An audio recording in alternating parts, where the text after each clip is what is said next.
जय गुरुदेव भगवान की जय। ओम परमात्मे नमः। गुरु ब्रह्मा गुरु विष्णु गुरुदेवो महेश्वर गुरु साक्षात परम ब्रह्मा तस्मै श्री गुरुवे नमः। जय गुरुदेव भगवान की जय। चतुर्थ अध्याय का 20 से 21वां श्लोक।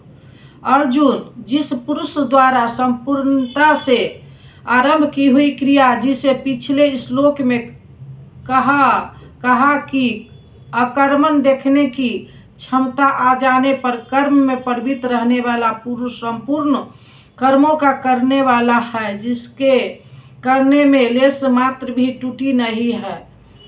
कर्मश उत्थान होते होते इतना सूक्ष्म हो गई कि वासना और मन के संकल्प विकल्प से ऊपर उठ गई। कामना और संकल्पों का निरोध होना मन की विजय अवस्था है। अतः कर्म कोई ऐसी वस्तु है जो इस मन को कामना और संकल्प विकल्प से ऊपर उठा देता है। उस समय अंतिम संकल्प के भी समन के साथ, जिसे हम नहीं जानते, जिसे जानने के लिए हम इच्छुक थे, उस परमात्मा की प्रत्यक्ष जानकारी हो जाती है। क्रियात्म पथ पर चलकर परमात्मा की प्रत्यक्ष जानकारी का नाम ही ज्ञान है। उस ज्ञान के साथ कर्म सदा के लिए दंड हो जाती है। जिसे पाना था पा लिया, आगे कोई सता नहीं है जिसके शोध कर। इसलिए कर्म करके ढूंढे भी तो किसे। इस जानकारी के साथ कर्म की आवश्यकता समाप्त हो जाती है। ऐसी स्थिति वाले को ही बोध स्वरूप महापुरुषों ने पंडित कहकर संबोधित किया है। उनकी जानकारी पूर्ण है। ऐसी स्थिति वाला महापुरुष करता क्या है, रहता कैसे है, उसकी रहनी पर प्रकाश डालते हैं।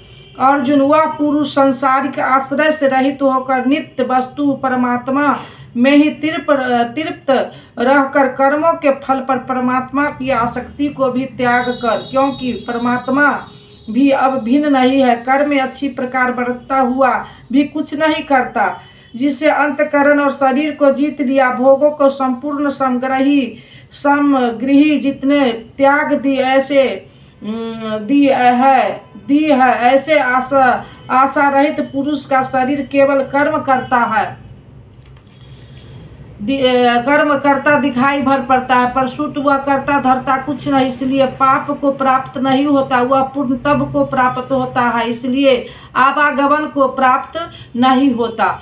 अपने आप जो कुछ भी प्राप्त हो उसी में संतुष्ट रहने वाला, सुख दुख राग दोष और हर्ष शोक आदि द्वंद्वों से परे, ईर्ष्या रहित तथा सिद्धि और असिद्धि में समभाव वाला पुरुष कर्मों को करके भी नहीं बंधता। सिद्धि अर्थात जिसे पाना था वह बीन नहीं है और वह अभी विलग भी नहीं होगा, इसलिए असिद्धि का भी भय नहीं है। इस प्रकार सिद्धि और असिद्धि में समभाव वाला पुरुष कर्म करके भी नहीं बंधता। कौन सा कर्म वह करता, वही नियत कर्म, यज्ञ की प्रक्रिया। इसी को दोहराते हुए कहते हैं, अर्जुन, कर्म यज्ञ का आचरण ही कर्म है और साक्षात्कार का नाम ही ज्ञान है।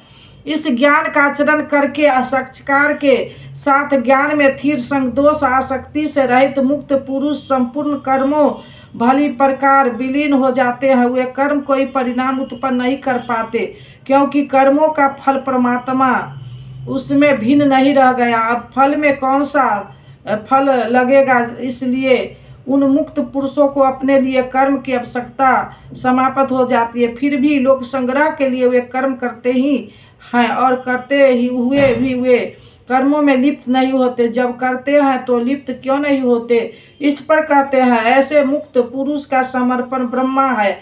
हवि है ब्रह्मा, अग्नि भी ब्रह्मा ही है, अर्थात स्वरूप अग्नि में ब्रह्म रूप कर्ता द्वारा जो हवन किया जाता है वह भी ब्रह्मा है। जिसके कर्म ब्रह्मा स्पर्श करके समाधि स्थल हो चुके, उसमें विलय हो चुके, ऐसे महापुरुष के लिए जो प्राप्त होने योग है वही भी ब्रह्मा ही है। वह करता धरता कुछ नहीं, केवल लोक संग्रह के लिए कर्म बरता है। यह तो प्राप्ति वाला महापुरुष के लक्षण है। किंतु कर्म में प्रवेश लेने वाले प्रारंभिक साधक कौन सा यज्ञ करते हैं?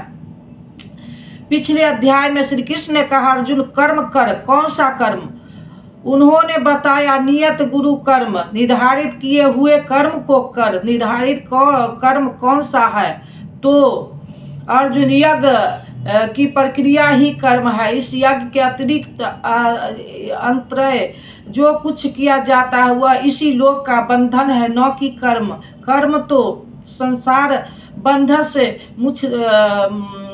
से मोक्ष दिलाता है। अतः उस यज्ञ की पूर्ति के लिए संग दोष से अलग रहकर भली प्रकार यज्ञ का आचरण कर। यहाँ योगेश्वर ने एक नवीन प्रश्न कर दिया, वह यज्ञ है क्या जिसे करे और कर्म कर हमने जिसे क्या इसे कर्म अकर्म हमसे पार लगे। उन्होंने कर्म की विशेषताओं पर बल दिया, बताया कि यज्ञ आया कहाँ से, यज्ञ देता क्या है, उसके विशेषताओं का चिंतन किया। किंतु अभी तक यह नहीं बताया कि यज्ञ है क्या।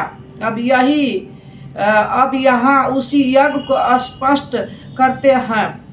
गत श्लोक में योगेश्वर श्री कृष्ण परमात्म स्थिति महापुरुष के यज्ञ का निरूपण किया। किंतु दूसरे योगी जो अभी उस तत्व में स्थिर नहीं हुए हैं, क्रिया में प्रवेश करने वाले हैं, वे आरंभ कहाँ से करें, उस पर कहते हैं कि दूसरे योगी लोग सदैव गम अर्थात देवी संपत्ति को अपने हृदय में बलबली बनाते हैं, जिसके लिए ब्रह्मा का निर्देश था कि इस यज्ञ द्वारा तुम लोग देवताओं की उन्नति करो। जो हृदय देश में देवी संपत्ति अर्जित होगी वही तुम्हारी प्रगति होगी। कर्मस परम परस पर उन्नति करके परम श्रेय को प्राप्त कर लोगे।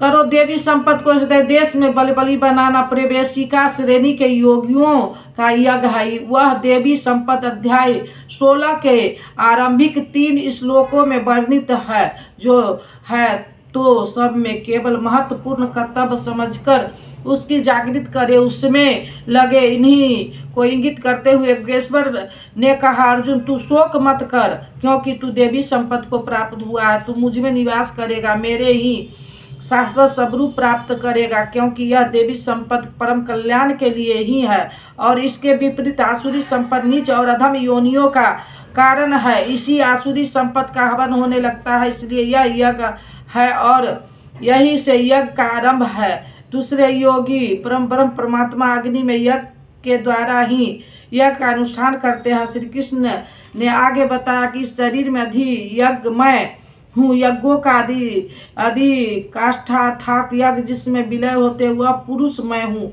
श्री कृष्ण एक योगी थे, सतगुरु थे। इस प्रकार दूसरे योगी जन वर्ण रूपी अग्नि में यज्ञ अर्थात स्वरूप सदगुरु का उद्देश्य बनाकर यज्ञ का अनुष्ठान करते हैं।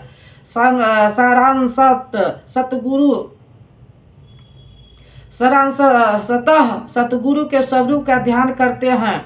अन्य योगी जन त्रेतादिक स्रोत नेत्र त्वचा जीवा और नासिका इंद्रियों का संयम रूपी अग्नि में हवन करते, अर्थात इंद्रियों को विषय से समेट कर संयम कर लेते। यहाँ आग नहीं जलती, जैसे अग्नि में डालने से हर वस्तु भस्म हो जाती, उसी प्रकार संयम की एक अग्नि है जो इंद्रियों को समूहमुखी प्रवाह को दंड कर देता है। दूसरे योगी लोग शताधिक शब्द स्पर्श रूप रस गंध विषयों को इंद्रियों रूपी अग्नि में हवन कर देते, अर्थात उनका आशय बदलकर साधना परक बना लेते हैं। साधक को संसार में रहकर ही तो भजन करना है। संसारिक लोग के भले बुरे शब्द उससे टकराते ही रहते हैं। विषय यो तेजक ऐसे शब्द के सुनकर ही साधक उनके आशय को योग वैराग सहायक वैराग तेजक भाव में बदलकर इंद्रिय रूपी अग्नि में हवन कर देते हैं। ऐसा कि एक बार अर्जुन अपने चिंतन